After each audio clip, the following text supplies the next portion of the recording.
کریں ساری رات بیان کرتا جاؤں، بزرگان دین کے اقوال پڑھتا جاؤں تو راتیں گزر جائیں گی مگر علماء کے فضائل، طالب علم دین کے فضائل مکمل نہیں ہوں گے۔ حصول برکت کے لیے شوق علم دین پیدا ہو، کچھ آیتیں اور کچھ حدیثیں آپ کو سناتا ہوں، غور سے سنتے جائیے۔ اللہ کریم قرآن مجید فرقان حمید میں ارشاد فرماتا ہے، 13 نمبر پارہ ہے، سورہ رعد، آیت نمبر 43، 43 نمبر آیت۔ اللہ فرماتا ہے، ترجمہ، کہہ دو کہ تم فرماؤ کافی ہے اللہ گواہ میرے اور تمہارے بیچ میں، اور وہ شخص جس کے پاس علم کتاب کا ہے۔ ایک اور جگہ اللہ قرآن میں فرماتا ہے، اور یہ ہے پارہ نمبر 3 سورہ آل عمران، آیت نمبر 7، ارشاد باری ہوتا ہے، بسم اللہ الرحمن الرحیم، والراسخون فی العلم یقولون آمنا به کل من عند ربنا وما یذکر الا اولو الالباب۔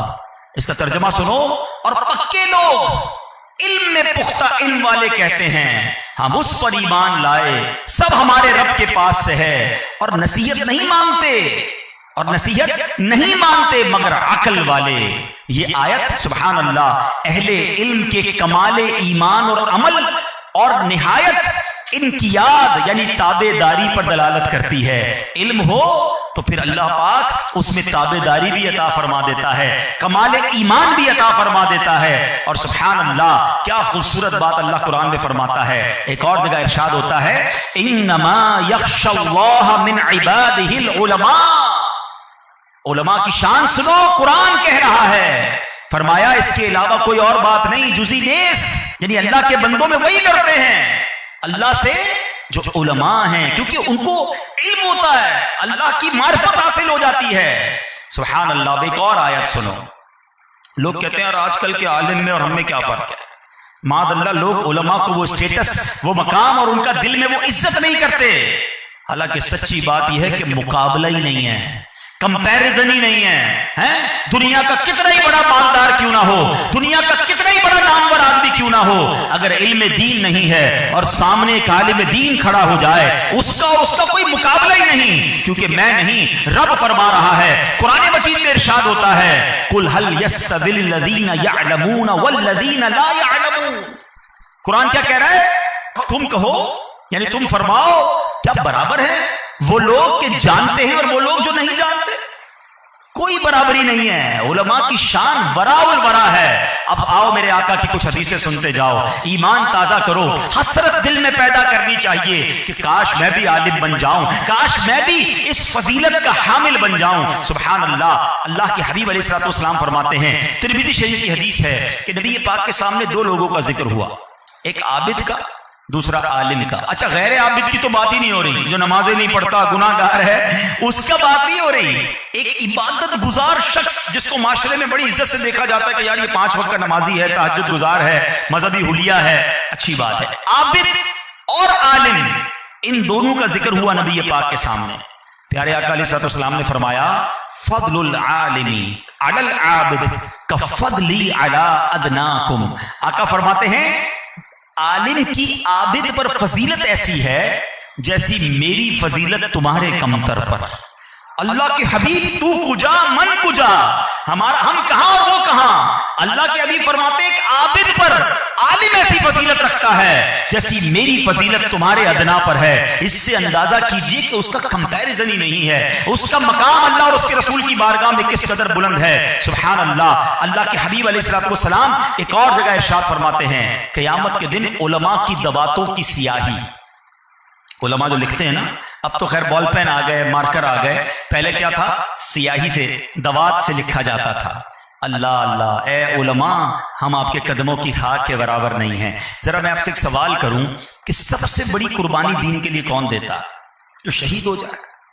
اپنی جان سے بڑھ کے تو کچھ نہیں ہے نا، شہید کا مرتبہ کتنا بڑا ہے۔ مگر سنو، اللہ کے حبیب فرماتے ہیں، حدیث کا مضمون ہے کہ قیامت کے دن علماء کے دواتوں کی سیاہی اور سامنے شہیدوں کا خون تولا جائے گا۔ ایک طرف علماء کی جس سے وہ لکھتے ہیں وہ سیاہی ہوگی، اور دوسری طرف شہیدوں کا لہو تولا جائے گا۔ آقا فرماتے وہ سیاہی، وہ روشنائی ان کی دواتوں کی شہیدوں کے خون پر غالب آ جائے گی، اس کا وزن زیادہ ہو جائے گا۔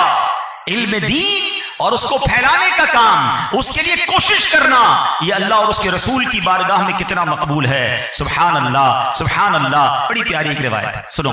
احیاء العلوم میں مرفوعاً اس روایت کو ذکر کیا گیا کہ اللہ تبارک و تعالیٰ قیامت کے دن عابدوں اور مجاہدوں کو حکم دے گا کہ جنت میں جاؤ، عبادت کرنے والوں کو اور مجاہدین کو. تو علماء بھی ہوں گے، کہیں گے یا اللہ ہم نے تو ان کو سارا علم بتایا، ہمارے کہنے پہ انہوں نے عبادت کی، انہوں نے جہاد کیا، یہ تو جنت میں چلے گئے. آئے ہائے. سنو رب علماء سے کیا فرمائے گا. رب فرمائے گا میرے نزدیک تم بعض فرشتوں کی مانند ہو، شفاعت کرو، تمہاری شفاعت قبول ہو. پس علماء پہلے لوگوں کی شفاعت کریں گے، پھر خود جنت میں جائیں گے. یعنی عام نیک لوگ جنت میں جائیں گے، علماء کو روک لیا جائے گا کہ رکیے، اور لوگوں کی شفاعت کریں، انہیں بھی جنت میں ساتھ لے جائیں. سبحان اللہ سبحان اللہ. حدیث پاک میں آتا ہے جو شخص ایک باب علم کا دوسروں کو سکھانے کے لیے سیکھے، اس کو 70 صدیقوں کا اجر دیا جائے گا. کیسی کیسی فضیلت ہے، سنتے جائیں تو بندے کا جی چاہتا ہے سارے کام چھوڑو بھائی، پہلے طالب علم دین بن جاؤ، عالم بن جاؤ. ایسی فضیلتیں.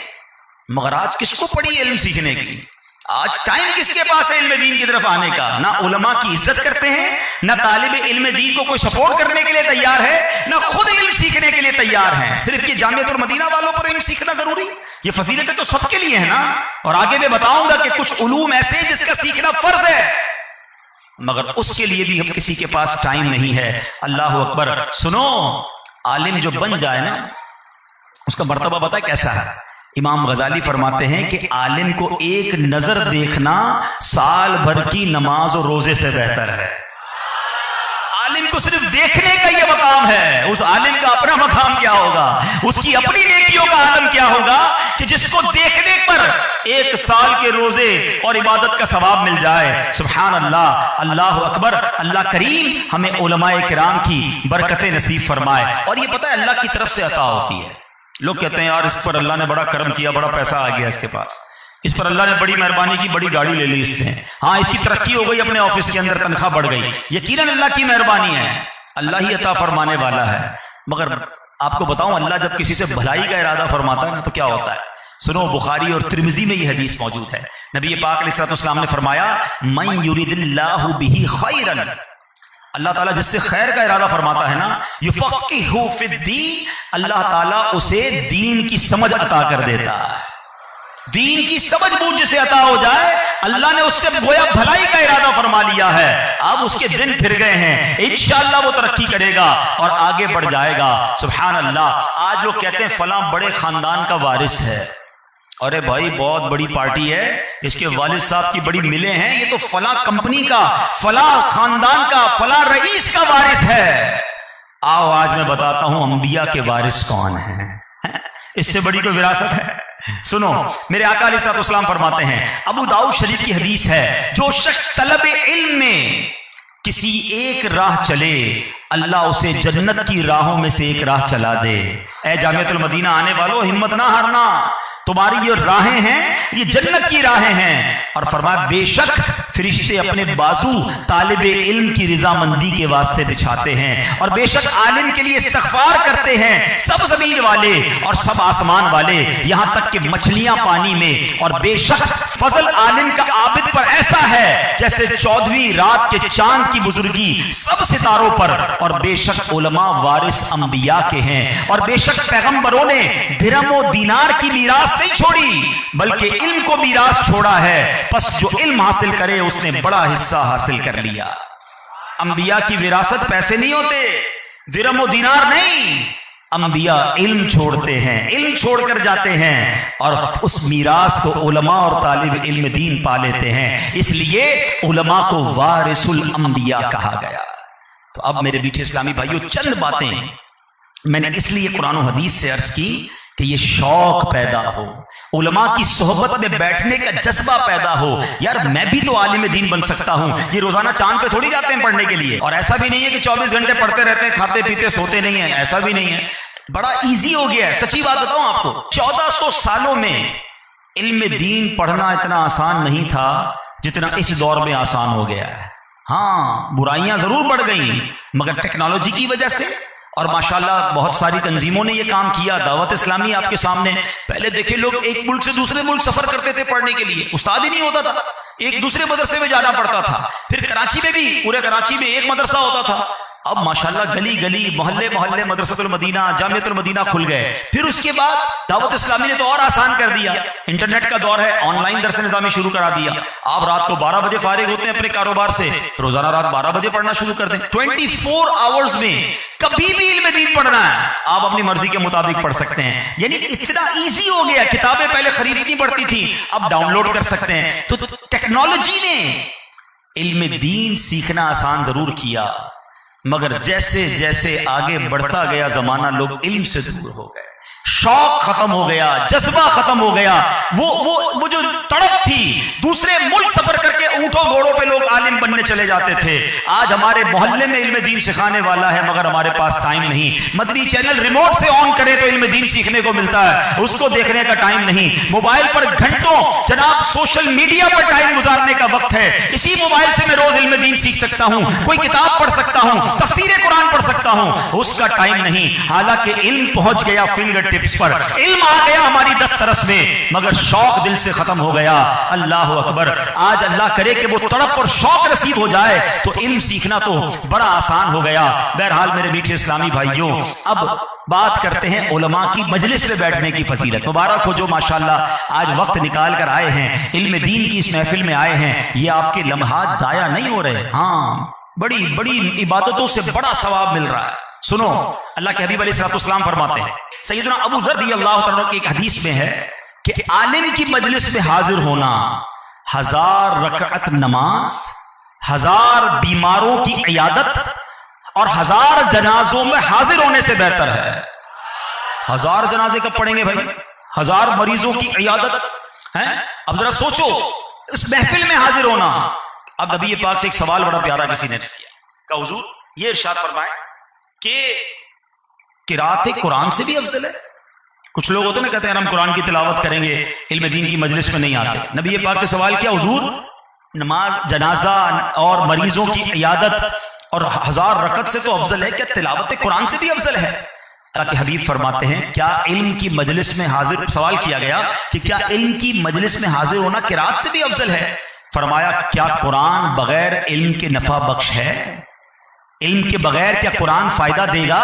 تو علم ہوگا تو قرآن بھی اس کی برکتیں عطا ہوگی, قرآن بھی انڈرسٹینڈ کرنا آسان ہو جائے گا, قرآن کو پڑھنے کے آداب نصیب ہو جائیں گے. تو پتہ چلا خوش نصیب ہوتے ہیں وہ لوگ جو علم دین کی مجلس میں جاتے ہیں, علماء کی مجلس میں جاتے ہیں اور شوق کے ساتھ بیٹھ کر کچھ سیکھ کر آنے کی کوشش کرتے ہیں. سبحان اللہ. بہرحال فضائل تو بہت سارے ہو گئے. اب آتے ہیں ان لوگوں کی طرف, جیسے ماشاءاللہ یہاں جامعۃ المدینہ بنا, کچھ لوگوں نے یقیناً تعاون کیا ہوگا, مگر تعاون کرتے رہنا چاہیے.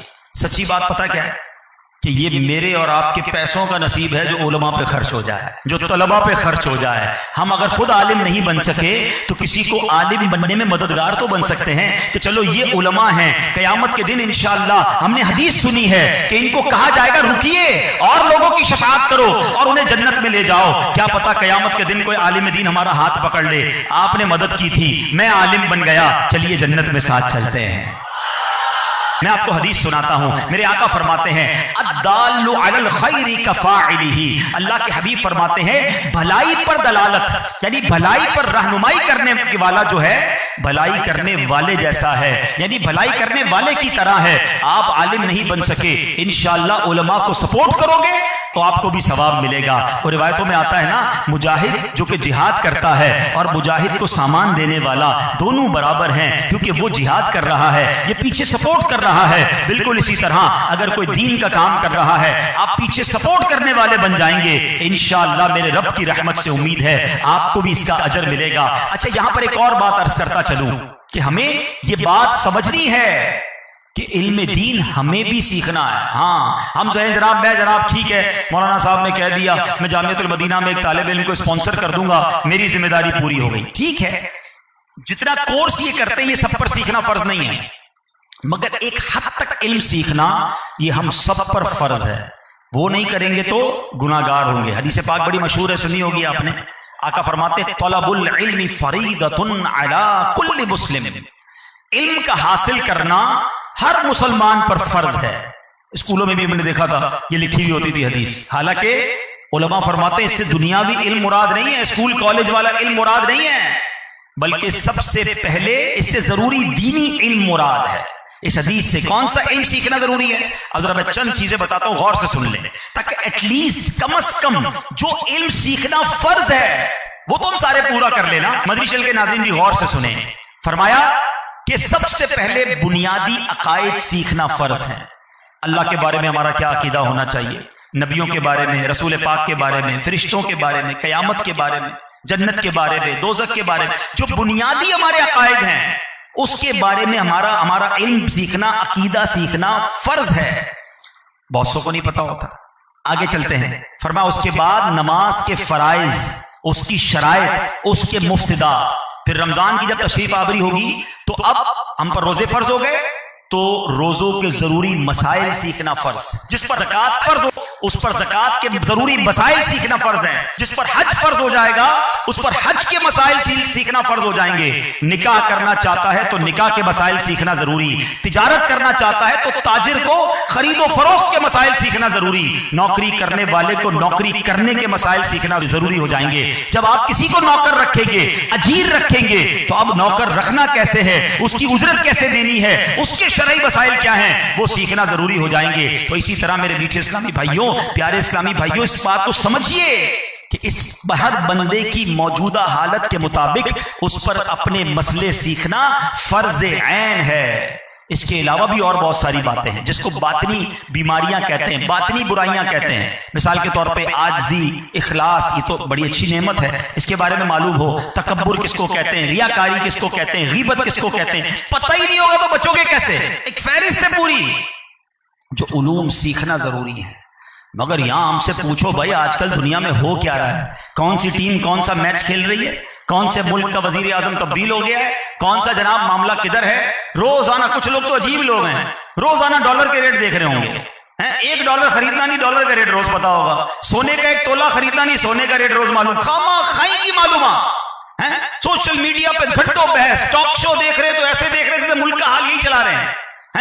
تبدیلی آنے والی ہے, بڑا معاملہ چل رہا ہے, کوئی نئی کہانی ہو رہی ہے, سیاست میں کوئی بڑا معاملہ آ رہا ہے. اسی چکر میں زندگی گزر گئی, نماز پڑھنے آتی نہیں. اچھا پھر سوال ایسے کریں گے کہ جناب اچھا پھر چلے علماء کو آزمانے, خود تو کچھ آتا نہیں, چلے علماء کو آزمانے. یہ کبھی نہ کرنا. عالم دین کی بڑی اہمیت ہے اللہ اور اس کے رسول کے نزدیک. میں نے آپ کو احادیث کے ذریعے بتایا, اور آگے میں انشاءاللہ علماء کے ساتھ برتاؤ کیسا ہونا چاہیے یہ بھی بیان کروں گا. مگر لوگ خود کچھ نہیں سیکھتے اور علماء کا امتحان لینا شروع کر دیتے ہیں. ایک بار ایک شخص امام اعظم ابو حنیفہ کی محفل میں گیا اور کہتا ہے حضور ذرا یہ بتائیے کہ حضرت موسیٰ کی نانی کا نام کیا ہے. تو امام اعظم ابو حنیفہ سبحان اللہ, آپ کا تو مقام ہے, آپ نے فرمایا بیٹا وضو کے 4 فرض ہیں. وہ عجیب و غریب کیفیت میں آ گیا کہ یہ آپ کیسے جواب دے رہے ہیں, کمال کا جواب دیا, اللہ کرے یہ بات سمجھ آ جائے. آپ نے فرمایا بیٹا مرنے کے بعد تو سے یہ نہیں پوچھا جائے گا موسیٰ کی نانی کا نام کیا تھا علیہ السلام, تو اس سے نماز کے بارے میں سوال ہوگا. میرا بیٹا پہلے نماز سیکھ لے, وضو کے 4 فرض سیکھ لے, پھر اس کے بعد غسل ہے, نماز ہے, پاکی ہے, تلاوت ہے, جو مین چیزیں وہ تو سیکھو. ادھر یہی حال ہے, بحث ایسی کریں گے کہ جناب علماء ایسے ہونے چاہیے, مدرسے ایسے ہونے چاہیے, جناب دین کا کام ایسے ہونا چاہیے. سوال کرو بھائی نماز پڑھنا آتی ہے؟ ہاں آتی تو ہے, پڑھتا تو ہوں. کیسے پڑھتا ہوں, کدھر سیکھی, یہ کسی کو نہیں پتا. ایک عجیب سی بات بتاؤں, اگر ایک سوال کر لوں, بڑی تعداد میں لوگ باہر بھی بیٹھے ہیں, ہاتھ نہیں اٹھائیے گا, ویسے سوال ہے کتنے ایسے لوگ ہیں جن کو نماز جنہوں نے سیکھ کر پڑھی ہو. نماز کہاں سیکھی ہے آپ نے, کوشچن ہے. شاید جواب نہیں ہوگا, یار سیکھی تو نہیں, ہم نے تو دیکھ کر پڑھی ہے. ہاں چھوٹے تھے تو ابو کو دیکھا تھا, مسجد میں آئے تو برابر میں جس کو وضو کرتے دیکھا ویسے ہی وضو کر رہے ہیں. آج تک انگوٹھے چوم رہے لوگ وضو میں, کیونکہ اس نے چومتے ہوئے دیکھا تھا نا لوگوں کو کہ شاید انگوٹھے بھی چومنے ہوتے ہیں وضو میں, عجیب عجیب آوازیں نکال رہے ہوتے ہیں, عجیب عجیب اسٹائل لوگوں کے وضو میں. کدھر سیکھے بھائی, وہ برابر میں وضو انکل کرتے تھے, انہیں کو دیکھ کے ہم نے یہ والا وضو سیکھ لیا. اچھا نماز کدھر سیکھی, تو جیسے لوگ صف میں نماز پڑھتے ہیں ایسے ہم نماز پڑھتے ہیں. ابھی تک کپڑے سیدھے دھو رہے ہوتے ہیں نماز کے اندر, وہ ہاتھ اٹھا کر پہلے پیچھے ہاتھ دے جائیں گے, پھر اس کے بعد ہاتھ باندھیں گے. یہ کدھر سیکھا, وہ محلے میں ایک بندہ ایسے ہی پڑھتا تھا, ہم نے بھی ایسے سیکھ لیا. میرا سوال ہے آپ سب سے پہلا فرض نماز ہے, کدھر سیکھا, کون سی جگہ پر اس کا کورس کیا آپ نے. آپ کہیں گے یار نماز کا بھی کورس ہوتا ہے. اچھا جناب تمہاری ٹائپنگ سیکھنی ہے تو اس کا کورس ہے, اسکوٹر سیکھ لیے تو وہ بھی کسی کو ساتھ بٹھا کر اس کے گیئر سمجھے تھے، اس کا کلچ سمجھا تھا، گاڑی کے لیے کسی انسٹیٹیوٹ کو جوائن کیا، دنیا کی ساری چیزیں سیکھی، نماز صرف دیکھ کے پڑھنا شروع کر دی۔ کبھی سوچا کہ نماز میں کتنی باریکیاں ہیں؟ اور اگر نماز ہی درست نہیں تو آگے کیا ہوگا؟ یہ علم کی کمی ہے۔ میں آپ کو صحیح بتاؤں، کچھ لوگ ایسے ہیں جو روز نماز پڑھ رہے ہیں، سردی میں بھی پڑھ رہے ہیں، گرمی میں بھی پڑھ رہے ہیں، نماز چھوڑتے ہی نہیں ہیں، مگر نماز ایسی پڑھ رہے ہیں کہ نماز ہی ان کے منہ پہ مار دی جائے گی۔ احادیث میں سب سے بدترین چور وہ ہے جو نماز کا چور ہے۔ کہ حضور نماز میں چوری کیسے ہو سکتی ہے؟ فرمایا جو رکوع اور سجدے صحیح نہیں کرتا ہے، جلدی جلدی رکوع، ایسے کوے کی ٹھونک مارنے والا کہا گیا احادیث میں۔ کچھ لوگ سجدہ ایسے کرتے ہیں، بھی سجدے سے کھڑے پھر سجدے میں، پھر سجدے میں، ایسا لگ رہا ہے کہ کوا ٹھونک مار رہا ہے، کیونکہ سیکھی نہیں ہے نا، شوق ہے مگر بغیر علم کے۔ سوچو، تسبیح پھری پر دل نہ پھریا، کی لینا تسبیح پڑھ کے ہو، علم پڑھیا پر ادب نہ سکھیا، کی لینا علم نو پڑھ کے ہو، علم سیکھیں پھر اس پر عمل کریں، پھر ادب کریں، پھر دیکھیں کیا ملتا ہے۔ ادھر تو علم سیکھنے کے لیے بھی کوئی تیار نہیں ہے۔ اللہ سلامت رکھے دعوت اسلامی کو۔ اس دور میں نماز کورس شروع کرا دیا، لوگوں نے باتیں کی یار نماز کا بھی کوئی کورس ہوتا ہے۔ واللہ 50 60 سال کے لوگوں نے جب کورس کیا، 25 سال سے نماز پڑھتے تھے، ان کی زبان سے یہ جملے آئے کہ آج پتا چلا نماز کیسے پڑھنی ہے، آج پتا چلا وضو کیسے ہوتا ہے، آج پتا چلا سجدہ کن ہڈیوں پہ ہوتا ہے۔ ہم تو پیشانی ہی نہیں لگاتے تھے، ہماری تو انگلیاں سجدے میں اٹھ جاتی تھی، ہمیں تو اندازہ ہی نہیں تھا تعدیل ارکان کیا ہے۔ ارے یہ 5-7 دن میں تم وہ چیز سیکھ سکتے ہو جو تمہاری زندگی بھر تمہارے ساتھ رہے گی، مگر نماز سیکھنے کا ٹائم نہیں ہے، چائے کے ہوٹل پر گھنٹوں بیٹھنے کا ٹائم ہے۔ یہ ہماری جو علم دین سے دوری اور بے رغبت یہ ہلاک کر دے گی۔ ارے درس نظامی تو دور کی بات ہے، نماز تو سیکھ لو، وضو تو سیکھ لو۔ ایک بالغ مرد اور عورت کے لیے پاک ہونا ضروری ہے، اور جس گھر میں ناپاک شخص ہو اس گھر میں رحمت کے فرشتے نہیں آتے۔ میں سوال کرتا ہوں، جواب مت دینا، اپنے آپ سے پوچھو کتنے لوگ یہاں پر ہیں جن کو غسل کے تینوں فرائض پتہ ہیں؟ اچھا غسل کے بھی فرض ہوتے ہیں، ہم نے تو سوچا تھا ظہر کے فرض ہوتے ہیں، عصر کے فرض ہوتے ہیں، غسل کے فرض کدھر سے آ گئے؟ حالانکہ بالغ ہو چکا ہے، اس کو پتہ ہی نہیں ہے کہ اگر یہ صحیح طریقے سے فرض غسل کی ادا نہیں کرے گا تو پاک نہیں ہوگا۔ اور آپ کو پتہ ہے یہ وہی والی بات، سمجھو میری بات، علم کے بغیر عبادت جو ہے نا وہ گناہ بن جاتی ہے۔ ہاں عبادت بھی گناہ بن جاتی ہے۔ کیسے؟ یہ تو آپ کو پتا ہوگا نا کہ ناپاکی کی حالت میں مسجد میں آنا حرام، ٹھیک ہے، ناپاکی کی حالت میں قرآن کو ہاتھ لگانا حرام۔ اب جو غسل ہی ٹھیک نہیں کرتا آ رہا ہے نماز پڑھنے، لوگ کیا سمجھ رہے ہیں؟ نماز پڑھ رہا ہے، مل کیا رہا ہے؟ حرام، گناہ۔ قرآن پڑھ رہا ہے، سبحان اللہ، لوگ کہہ رہے ہیں تلاوت کر رہا ہے ناپاک کیونکہ غسل کے فرائض ادا نہیں کیے۔ قرآن پڑھنا حرام، عبادت حرام بن گئی، عبادت گناہ بن گئی ہے۔ اگر میں کسی سے پوچھوں جناب غسل کیسے کرتے ہو تو کہا حضرت میں تو آدھا گھنٹہ نہاتا ہوں، سارے صابن ساری کریمیں میں نے رکھی ہوئی ہیں، اور اگر کلی نہیں کرو گے، ناک میں پانی نہیں چڑھاؤ گے، جو طریقہ بتایا گیا غسل کا، روزہ نہ ہو تو غرغرہ بھی کرنا چاہیے، تو آپ نے پاک نہیں ہونا چاہے آپ ٹینکر کے ٹینکر پہ نہا لو۔ اب کتنے لوگ ہیں جو غسل کے یہ فرائض پورے کرتے ہیں؟ 3 فرض ہے، چلو آج بتا بھی دیتا ہوں، کچھ تو لے کے جاؤ۔ غسل کے کتنے فرض ہیں؟ پہلا کلی کرنا، آپ کہیں ناپاک ہوا ہوا کلی کرنا، جو شریعت کا حکم ہے۔ ہاں پہلے ناپاکی والی جگہ کو صاف کر لیں، اس کے بعد کلی کریں، روزہ نہیں تو غرغرہ کریں۔ دوسرا فرض ہے ناک میں پانی چڑھانا۔ کیا ہے دوسرا فرض؟ اچھا نرم ہڈی تک چڑھانا ہے، صرف ناک پہ رکھ نہیں لینا، تھوڑا سا کھینچیں گے ناک میں، ناک کو صاف بھی کر لیں اور ناک میں پانی چڑھائیں گے۔ اور تیسرا فرض ہے پورے جسم پر پانی بہانا، ہر پارٹ آف دا باڈی پہ 2-2 قطرے پانی بہ جانا ضروری ہے، ہر عضو، ہر بال پر۔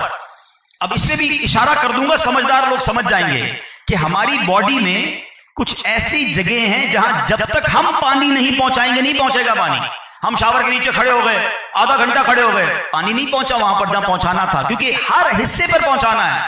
کئی جگہوں پر آپ کو خود پانی پہنچانا ہوگا، اور اگر نہ پہنچایا اور کوئی ایک بال بھی سوکھا رہ گیا، 1 انچ جگہ بھی سوکھی رہ گئی، آپ کا غسل ہی نہیں ہوا۔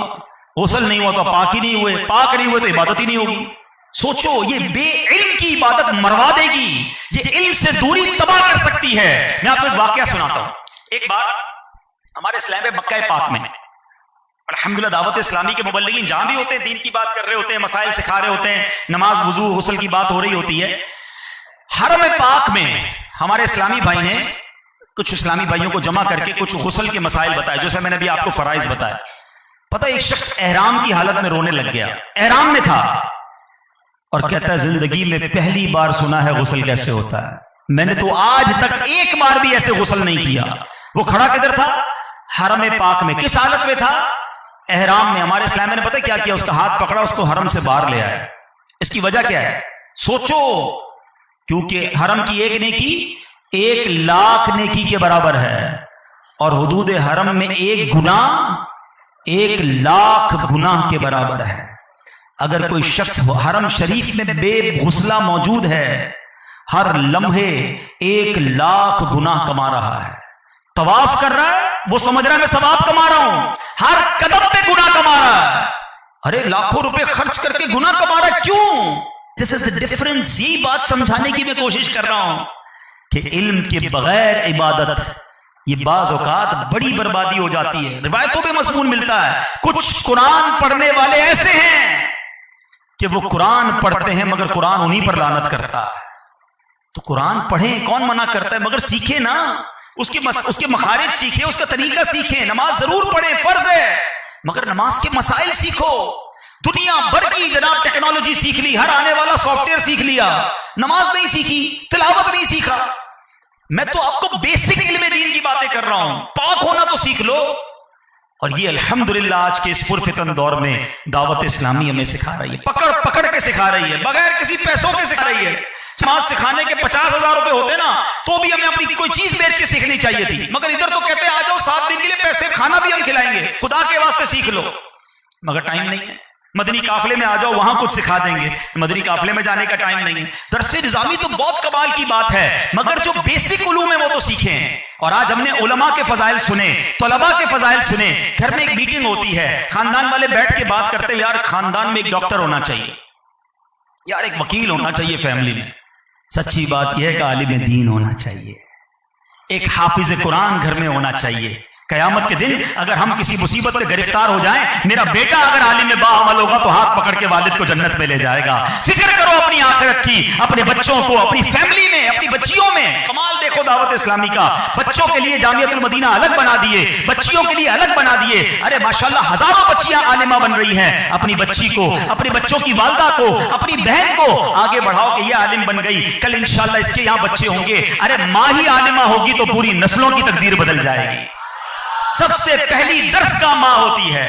کمال ہے دعوت اسلامی نے جو یہ کر دکھایا۔ 70,000 سے زیادہ اسٹوڈنٹ آج پوری دنیا میں پڑھ رہے ہیں اور بغیر کسی فیس کے پڑھ رہے ہیں۔ ان کا کھانا پینا رہنا اکوموڈیشن ہزاروں بچوں کی الحمدللہ دعوت اسلامی نے کی ہوئی ہے۔ تو اے میرے بیچے اسلامی بھائیوں، دو طرفوں میں نے بات کی ہے، ایک تو وہ بیسک علوم ہیں، ضروری علوم ہیں جو ہم سب نے سیکھنے ہیں، اس کا انتظام دعوت اسلامی میں موجود ہے۔ نماز کورس موجود ہے، اب تو فیضان فرض علوم کورس بھی ماشاءاللہ آن لائن کرایا جاتا ہے۔ مدنی قافلوں میں آئیں تو آپ کو سیکھنے کو مل جائے گا۔ روزانہ رات کو عشاء کے بعد مدرسۃ المدینہ بالغان دنیا بھر میں لگتے ہیں، وہاں جائیں تو قرآن کی تلاوت آپ کی درست ہونا شروع ہو جائے گی، مخارج ٹھیک ہونا شروع ہو جائیں گے، اور شوق مزید بڑھ جائے تو جامعۃ المدینہ کے دروازے کھلے ہیں، آئیے عالم بن جائیں۔ اچھا اس پہ بھی شیطان کہتا ہے یار اب تو میں بوڑھا ہو گیا، اب تو 50 سال کا ہو گیا، اب کون داخلہ دے گا، اب میں کیسے عالم بن سکتا ہوں؟ سیکھنے کی کوئی عمر اینڈ نہیں ہوتی ہے۔ انسان مہد سے لے کر لحد تک سیکھتا ہے، ماں کی گود سے لے کر قبر تک چاہے تو سیکھ سکتا ہے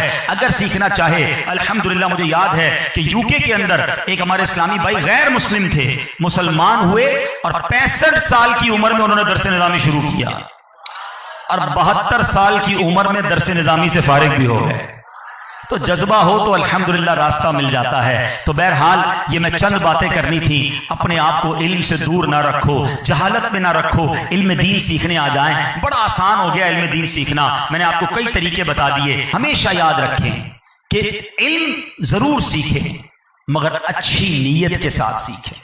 ہاں یاد رہے کہ علم سیکھنا بڑی بات ہے، شیطان ہے نا مردود، یہ علماء کو بھی تکبر میں مبتلا کر دیتا ہے۔ جو علماء نے تکبر کی ریزنز بیان کیے نا، مال لکھا، جہاں طاقت لکھی، جہاں شہرت لکھی، وہاں علم بھی لکھا۔ عالم بعض اوقات شیطان تکبر میں ڈال دے کیونکہ اس کو لگتا ہے سارے جاہل ہیں، ان کو تو آتا ہی کچھ نہیں ہے۔ اور روایتوں میں آتا نا من قال انا عالم فہو جاہل، جو کہے میں عالم ہوں وہ جاہل ہے۔